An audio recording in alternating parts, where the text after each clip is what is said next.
Hello everyone, this is Professor Sanan Sari, and today we are going to discuss about a very important topic that is nothing but meaning and challenges in the service sector.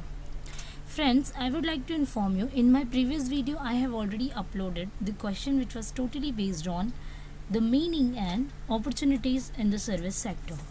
In that video, I have deeply discussed with you about the meaning of services and the definition of services according to the Philip Kotler. Then I have taught you about what is service sector, and then I have discussed with you the opportunities in the service sector. Friends, if you want to watch that video too, so I am going to share in link in the description box so you can watch from there. So let's start it here. Meaning and challenges in the service sector. हम समझेंगे कि service sector का meaning क्या है और इसमें आने वाली क्या क्या चैलेंजेस होती है at the time of providing service in the service sector. So basically यहाँ पर अभी मैंने सेम स्लाइड्स एड ऑन किए हैं मीनिंग ऑफ सर्विसेज के and definition of services according to the Philip Kotler, जो हमें हेल्प करेगा समझने के लिए कि सर्विसेज क्या होती है. Then only you can easily understand the meaning of service sector. No so यहाँ पर आपको हेल्प हो जाएगी कि सर्विस क्या होता है, बट उसके बाद आप समझ पाएंगे कि सर्विस सेक्टर कौन कौन से हैं, इनकी क्या क्या अपॉर्चुनिटीज़ है जो मैंने पिछले वीडियो में सिखाया, और इनमें आने वाली क्या क्या चैलेंजेस है आज हम इस वीडियो में डिस्कस करेंगे. सो एक शॉर्टली समझाने के लिए मीनिंग को स्किप करते हुए डेफिनेशन को सिखाऊंगी. अगर आप इन दोनों को डीपली डिस्कस करना चाहते हैं सो प्रीवियस वीडियो को ज़रूर देखें, वो जिसका लिंक जो है मैं डिस्क्रिप्शन में आपके साथ शेयर कर दूंगी. ठीक है. सो डेफिनेटली अगर मैं डेफिनेशन भी सिखाऊं तो मीनिंग पार्ट यहाँ पर कवर होने वाला है. So according to the Philip Kotler, what is services? According to the Philip Kotler, a service is an act of performance which is offered by one party to another. मतलब service क्या है? एक act of performance, एक performance करता हुआ act है जो किसी एक पार्टी होके दूसरे पार्टी को ऑफर करता है. ठीक है. एक पार्टी दूसरे पार्टी को सर्विस देती है, ऐसे हम कहते हैं services. That is essentially intangible. इसका मतलब ये हुआ है कि सर्विसेज जो होती है ना वो इनटेंजिबल होती है. Now what is intangible? हम टेंजिबल के बारे में जानते हैं, दोज वी कैन टच, मतलब जिनको हम टच कर सकते हैं. But what is intangible? Those we can't touch. मतलब यानी कि जो चीज़ें आप टच नहीं कर सकते but you can feel it, you can take a experience from it, is nothing but called as intangible. For example, as a teacher, as a professor, I am teaching to you people.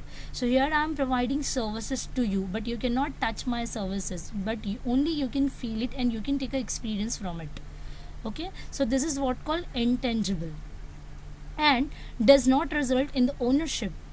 और यहाँ पर ये भी बात कही जा रही है कि ओनरशिप को आप ट्रांसफ़र नहीं कर सकते from one party to another party. Let's take an example. अगर आप शॉप में जा रहे चॉकलेट खरीद रहे हो तो चॉकलेट जब तक आपने नहीं खरीदा उसका ओनरशिप किसके पास था? शॉपकीपर के पास. लेकिन जैसे ही आपने पैसे दिए और चॉकलेट आपके पास आ गई, इसका मतलब ये हुआ कि चॉकलेट का जो ओनरशिप है वो शॉपकीपर से आप तक यानी कि कस्टमर तक क्या हो गया? ट्रांसफ़र हो गया. But in case of services the ownership can not be transfer easily. मतलब कि example, if I am teaching to you people, so I'm not transferring my services to you, I can't, and you can also adopt my services because you people are as a student.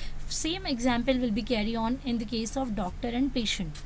As a patient, you people are going to take a treatment from the doctor.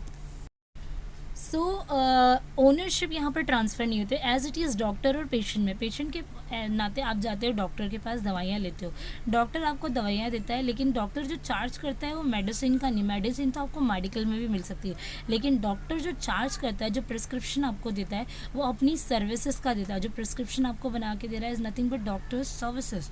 So doctor अपने time और अपने service का charge लेता है आपसे. सो यहाँ पर भी डॉक्टर अपना पेशा, अपना जो ऑक्यूपेशन है वो आपके हवाले नहीं कर रहा है. मतलब यहाँ पर कोई भी चीज़ का ओनरशिप ट्रांसफ़र नहीं हो रहा है from one party to another party in case of services. But in case of sales यहाँ पर चीज़ें जब एक के पास से दूसरे पास जाती है तो ओनरशिप भी ट्रांसफ़र हो जाता है. ठीक है. एंड आगे इट्स प्रोडक्शन में और may not be tied up with the physical product. Physical product जैसे आप टच कर सकते हो. सो इसका जो प्रोडक्शन है हो सकता है कि कभी कभी सर्विसेज फिजिकल प्रोडक्ट से टाई अप होती है और कभी कभी नहीं. जैसे कि यहाँ पर मैं आपको अगर पढ़ा रही हूँ सो यहाँ पर कोई भी फिजिकल प्रोडक्ट नहीं है जैसे मैं आपको बेच रही हूँ. लेकिन if you people are going to hotel to have something, ठीक है, अगर आप होटल में जा रहे हो कुछ खाने के लिए, सो यहाँ पर वेटर आपको जो सर्व कर रहा है, वेटर की सर्विसेज इनटेंजिबल है, यहाँ पर फिजिकल प्रोडक्ट नहीं है. लेकिन वेटर जो आपको फूड सर्व कर रहा है खाने के लिए, वहाँ पे प्रोडक्ट का शामिल हो रहा है। सो मतलब सर्विसेज फिजिकली भी हो सकती है, प्रोडक्ट हो सकता है, और सर्विस में फिजिकल प्रोडक्ट नहीं भी हो सकता है। सो ये था फिलिप कॉटलर के अकॉर्डिंगली सर्विस का डेफिनेशन। सो यहाँ पर चलिए सर्विस सेक्टर के बारे में सीखेंगे। अब आपको ये देखना है कि बेचा तो बहुत सारी दुकानों में चीज़ें बेची जाती हैं, खरीदी जाती है। नाउ सर्विसेज कहाँ पर प्रोवाइड किया जाता है? So first I am going to give you example of education. Education में टीचर्स एंड प्रोफेसर्स हैं आपके पास, ठीक है, जो आपको जो भी चीज़ें सिखा रहा है। So is nothing but we are providing services to you people. यहाँ पर कोई भी चीज़ बेची नहीं जा रही except providing services. So service sector हो गया एक एजुकेशन। सो सर्विस सेक्टर में आया पहला एजुकेशन। एजुकेशन के बाद आप बैंकिंग की सर्विसेज ले सकते हो। बैंक आपको जो है कैश डिपॉजिट करने, कैश विड्रॉ करने, फिक्स डिपॉजिट करने, इवन आपके डॉक्यूमेंट्स को रिजर्व करने के लिए लॉकर की सर्विसेज देता है। बट बैंक आपको यहाँ पर कुछ भी नहीं बेच रहा है, बल्कि bank only is providing services to you, ठीक है। सो बैंकिंग भी हमारे सर्विस सेक्टर का पार्ट है। Now the next one is transportation, we can say. Now what is transportation? आप रेलवे, बसेज, ऑटो रिक्शा, ये सारी चीज़ें यूज़ करते हैं ना। सो यहाँ पर भी आप सर्विसेज को एंजॉय कर रहे हो। वहाँ पर ऐसा नहीं होता है कि आपने जो सीट पर बैठा वो सीट आपकी हो गई, नहीं। यहाँ पर सिर्फ आप कुछ पर्टिकुलर पीरियड ऑफ टाइम के लिए सर्विसेज को क्या करते हो? एंजॉय करते हो। So first I have told you about the education, second one was the banking, and the third one is transportation. Another we can take the example of communication. Communication with the use of mobile phone, telephone, telecommunication, all this facilities are having for us. But यहाँ पर सारी चीज़ें हमारे लिए services का पात्र है। यहाँ पर आपको कोई भी चीज़ बेची नहीं जा रही है, only we are enjoying our services, ठीक है। सो ये हो गया। सो ये सारे कुछ मैंने आपको एग्जाम्पल्स गिनाए हैं, जैसे आप याद रखो तो समझ में आएगा सर्विस सेक्टर में क्या क्या चीज़ें आती है। नाउ रिटेल का देखिए, आज के डेट में आप देखोगे तो रिटेल बहुत ज़्यादा एक्सपांड हो गया है। रिटेल करना लार्ज लेवल पे, स्मॉल लेवल पे, स्मॉल क्वांटिटीज़ को सप्लाई करना, ये भी एक आपके लिए क्या है, सर्विस सेक्टर का ही एग्जाम्पल है, ठीक है। तो चलिए अब देखते हैं कि ये जो सर्विस सेक्टर्स मैंने आपको गिनाए हैं इसके क्या क्या चैलेंजेस आते हैं। So now the main question is challenges in the service sector. Okay, so very first challenge in the service sector we have, that is nothing but called as challenges of intangibility. Now challenges of intangibility का मतलब क्या हुआ? intangibility का मतलब क्या होता है, पहले इसको समझेंगे। इंटेंजिबिलिटी का मतलब ये होता है those we can not touch. मतलब अभी मैंने आपको बताया सर्विसेज बेसिकली क्या होती है, नेचर वाइज इंटेंजिबल होती है। सो इसको मैं टच नहीं कर सकती, but I can feel it, I can take a experience from it. So जो चैलेंजेस होती है बेसिकली, इसमें क्या क्या चैलेंजेस है वो देखते हैं। सबसे पहले चैलेंजेस कौन कौन से, उसको कैसे ओवरकम किया जाए, मतलब उस चैलेंज से बाहर निकलने का क्या रास्ता है, वो भी हम यहाँ पर लर्न करेंगे। सो पहला चैलेंज क्या है? Demonstration is not possible. Now what is demonstration? Word थोड़ा बड़ा है, समझने में दिक्कत आएगी, बट इसका लोकल वर्ड बता दूँ, हम काफ़ी बार सुनते आए हैं, डेमो, ठीक है। आप देख सके समझिए, आप अगर कोई फिजिकल प्रोडक्ट खरीदने के लिए स्टोर में जा रहे हो, आपको प्रेस मशीन हो गया, या फिर आयरन मशीन हो गया, या फिर एनीथिंग स्ट्रेटनिंग मशीन, कोई भी चीज़ होगी, अगर आप उसे खरीदने जा रहे हो, इलेक्ट्रॉनिक आइटम्स या इन केस ऑफ एनी प्रोडक्ट, है ना। सो आप क्या देखते हो, मोबाइल फ़ोन लेने गए तो आप पहले डेमो पीस देखते हो, ठीक है, उसके बाद आप उस प्रोडक्ट को खरीदते हो। बट सर्विसेज में हमारे पास कोई भी डेमो नहीं होता है, समझ में आ रहा है। जैसे कि अगर आपको एयरलाइंस है, आपको प्लेन का टिकट निकालना है, तो आप ये नहीं बोल सकते कि भाई पहले मैं डेमो देखूंगी बाद में टिकट्स निकालूंगी, नहीं। Only we can go through with the services and we can take a review, we can read the review, we can cite the review of those services. But यहाँ पर पॉसिबिलिटी नहीं है कि मैं मतलब पहले डेमो लूँ और फिर बाद में टिकट्स बुक कराऊँ। So it is not possible. So that is why इसका डेमो देना पॉसिबल नहीं है। ये सबसे पहला चैलेंज है इंटेंजिबिलिटी ऑफ सर्विसेज का। सेकेंड, आप बोल सकते हो कि आप इसे प्री परचेज भी नहीं कर सकते, ठीक है। सो इन चैलेंजेस से बाहर कैसा निकाला जा सकता है? तो सबसे पहले चीज़, अगर आप डेमो नहीं दे सकते, लेकिन जहाँ पर सर्विस आप प्रोवाइड करते हो उसका इंटीरियर, उसका एक्सटीरियर, उसका अपीयरेंस बहुत अच्छा होना चाहिए, अट्रैक्टिव होना चाहिए। सो कस्टमर ऑटोमेटिकली आपके पास एक बार आने को ज़रूर सोचेगा। सो कस्टमर अगर एक बार आपके पास आता है तो आप उसको कवरअप करें ताकि वो नेक्स्ट टाइम दोबारा से आपके पास आए। सो ओवरकम करने के लिए आपको जो है डोर हो गया, इंटीरियर हो गया, एक्सटीरियर हो गया, ये सारा अपीयरेंस पे ध्यान देना है, ठीक है। एक कॉरपोरेट इमेज बना के रखनी है अपनी मार्केट में। टाटा, बिरला, अडानी, ये सारी इतनी फेमस रेप्यूटेड है कि किसी के भी दिमाग में इसके लिए एक इमेज है, समझ में आ रहा है। सो ये इंटेंजिबिलिटी तो है, मैं सिर्फ फील कर सकती हूँ, मैं टच नहीं कर रही हूँ, मैं सिर्फ इसे फील कर रही हूँ, but still I am trusting on it, ठीक है। सो ट्रेनिंग एंड डेवलपमेंट देना, इस तरीके से अपने एम्प्लॉयज़ को समझाना है कैसे कस्टमर्स को बनाए रखना है, on all this things. Next we have challenges of इनसेपरेटेबिलिटी.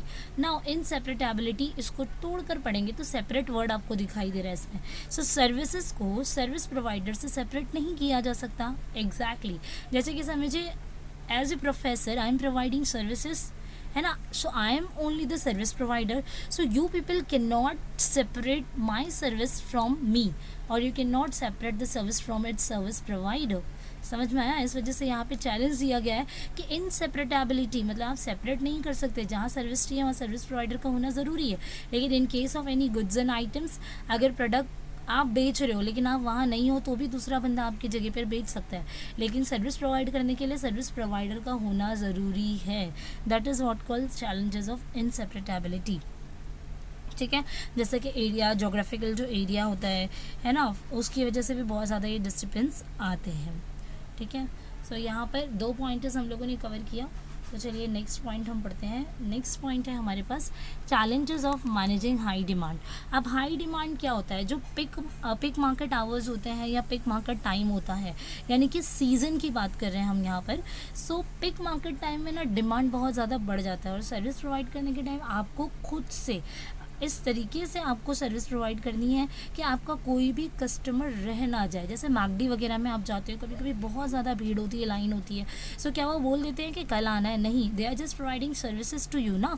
सो वो ऐसा ट्राई करते हैं कि उतने ही टाइम में हर कस्टमर की डिमांड को फुलफ़िल कर सके. So it is a very very very big challenging point for the service provider to manage their time on the high time. ठीक है, हाई डिमांड. ठीक है. सो पिक आवर्स में आपको मतलब बंदों को उस तरीके से टैकल करना है आपके लिए जो काम कर रहे हैं, जो एम्प्लॉयज़ है, जो वर्क फोर्स है, कि वो पिक आवर्स में भी काम को प्रॉपर्ली करके दे और कस्टमर की सिचुएशन और कस्टमर की वांट्स को भी सेटिस्फाई कर सकें. ठीक है. Now the next one we have challenges of customer retention. Now what is the meaning of retention? Retention का मतलब होता है कस्टमर का बार बार आपके पास आना. समझिए कि आपके पास मैं as a customer first time आई, मैंने आपकी सर्विसेज देखी, जैसे कि आपका ब्यूटी सैलून है, हेयर सैलून है. सो मैं आपके पास आई, हो सकता है कि मुझे आपकी सर्विसेज बहुत ही ज़्यादा अच्छी लगी. सो डेफिनेटली मैं क्या करूँगी, ट्राई करूँगी नेक्स्ट टाइम आपके पास दोबारा आने के लिए. So this is what called retention.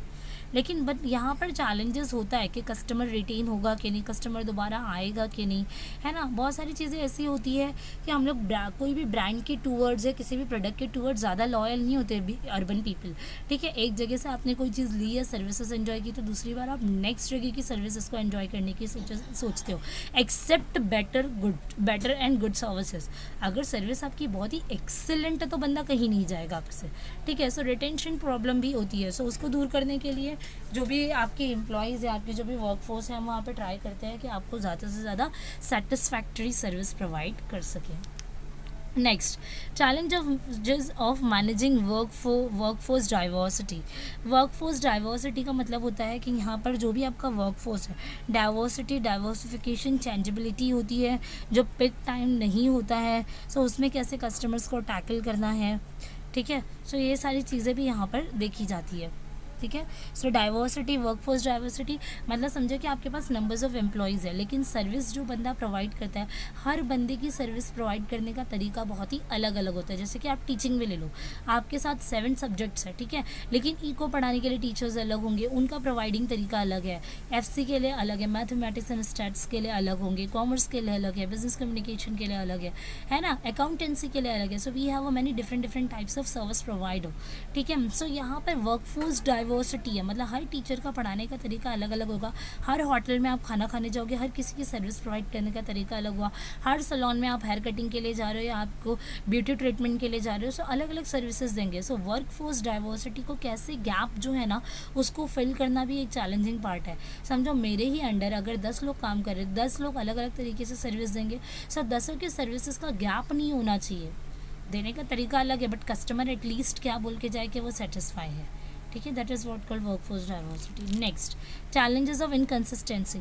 Inconsistency का मतलब होता है, कंसिस्टेंसी वो होती है जहाँ पर एक जैसी चीज़ें हों, आप लोगों को प्रोवाइड करें, कस्टमर आपसे सेटिस्फाई हो, उसको हम कहते हैं चैलेंजेस ऑफ इनकन्सिस्टेंसी. ठीक है. Just read. ठीक है। सो इनकन्सिस्टेंसी क्या होता है, जो भी सर्विस का परफॉर्मेंस है वो हर पर्सन टू पर्सन क्या होता है, अलग अलग होता है, even in the same organisation, जो मैंने अभी आपको बोला। ठीक है। सो ये कैरेक्टरिस्टिक्स की वजह से भी बहुत ज़्यादा प्रॉब्लम होता है कि आप किस तरीके से क्वालिटी कंट्रोल करेंगे, क्योंकि समझो ना, अगर 10 लोग हेयर कट देने वाले हैं, सभी का क्वालिटी अलग होगा, सबका सर्विस अलग होगा, तो उस क्वालिटी को कैसे कंट्रोल करना, ये मैनेजर के लिए बहुत ही चैलेंजिंग पार्ट होता है, क्योंकि फिर कस्टमर तो क्वेश्चन करेगा ना अगर डिफरेंट मिलेगा क्वालिटी में। सो इसके लिए एम्प्लॉय को ट्रेनिंग देना ज़रूरी है, ऐसे हम ओवरकम कर सकते हैं सिचुएशन एंड चैलेंज को।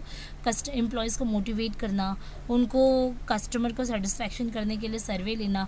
देखो काफ़ी सारे सर्विस प्रोवाइडर्स ना एट द एंड आपसे फीडबैक फॉर्म फिल करते हैं या फिर फीडबैक लेते हैं।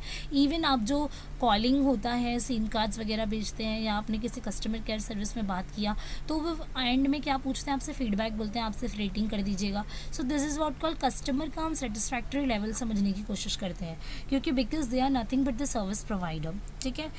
Okay, and the last one we have, that is challenges of perishability.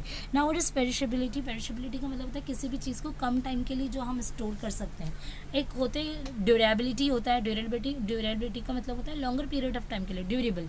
And perishable का मतलब होता है जैसे आप लॉन्गर पीरियड ऑफ टाइम के लिए स्टोर करके नहीं रख सकते। So in case of services we can not inventory the services has zero inventory.